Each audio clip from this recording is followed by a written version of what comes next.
Ayan guys, kami po ay pupunta sa ating mga mangunguha po ng ilalagay sa ating lunch. Mangunguha tayo ng gulay, talbos ng saluyot. Ilalagay po natin sa gulay. Ayan po ang saluyot, oh. Katataba po, oh, green na green. Ayan. Masarap po yang ilagay sa ating sa ating gulay na yung ligo. Yun po, yung nasa lata na isda, masarap po yan. Ang iba po, ang tawag po sa amin sa Batangas, yan ay pasaw. Dito po ay saluyot. Hindi ko po alam kung magkaiba pa yun. Ang alam ko, parehas lang yan. Ayan po, oh. Pasaw. Ito ay saluyot. Ayan po, sayang. Uso din po ang kulisap din, sa mga saluyot. Kaya po doon sa tanim namin na mais. Ayan, ito po, wala. Maganda. Ang saluyot, panglagay po yan sa ating tanim, sa ating mga gulay. Gugulayin po natin para may sabaw. Kakainin pa ng uod. Ayan po, oh. Sarap po yan. Yung aming pang lunch mamaya. Papakita ko sa inyo pag naluto o habang niluluto mamaya. Ang ating ligo, nilagyan ng saluyot ang ating lunch. Ayan po. Masarap po yun. Sardinas. Yun po, katangkad, oh.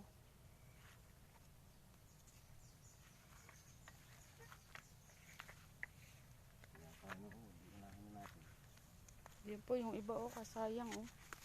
Kinain. Naunahan na kami.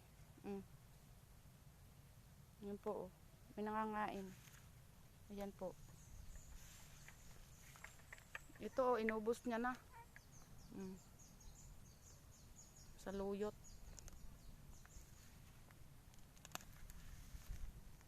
Ayan po ating saluyot. Tayo ay sasabaw ng sardinas. Ayan, din naman po sa ating taniman ng mga okra, oh. Malalaki na po, kaya ating panguhanin na, oh. Baka unahan pa tayo ng mga kulisap. Ayun din, oh, yung sa gitna. Malalaki na po ito. Dito po yan sa may okrahan natin. Dito sa ating mga okra.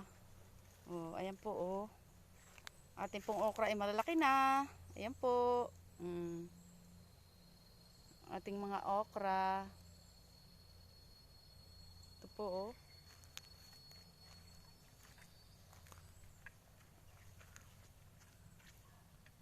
Lumaki na po ito. Dati ito yung paggagamas ko po, yung pinakita ko sa inyong kaliliit pa. Yung mababa.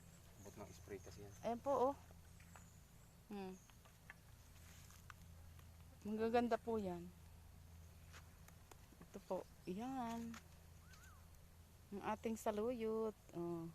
Marami-rami na po, oh. Tama-tama po sa ating sardinas ito. Ating saluyot na ito. May maipanlagay na tayo. Ang ating gulay at ang ating ulam sa lunch. Ayan na po. Niluluto na ang ating sardinas. Nailagay na po dyan ang sardinas. Ayan. Tapos ilalagay na din po ang ating saluyot. Ayan. Na po. Para saglit lang po yan. Maluluto na kasi konting kulo lang po. Ayan po ang ating lunch din sa bukid. Wow, ang dami ng fresh na gulay. Saluyot. Ayan po, masarap po yan. Kahit po anong ulam din sa bukid, masarap. Tapos mag-iihaw pa po kami ng tuyo. Meron pong iihawin tuyo. Ilang pirasong tuyo. Tsaka po iyan, masarap po yung may sabaw. Kumain dito sa bukid. Sa amin po ay hawot yon. Hindi ko po alam sa inyo ang tawag sa tuyo. Sa amin po ay hawot. Ang iba ay biklad. Ay, ang biklad yata po ay kuwan. Yun pong medyo ini-slice, hinihati sa gitna. Ayan, oh. Masarap po ang aming lunch din sa bukid. May saluyot. ang sardinas na nilagyan ng saluyot. Ayan po ang aming lunch. Na may kasamang tuyo or inihaw na hawot. Ayan po.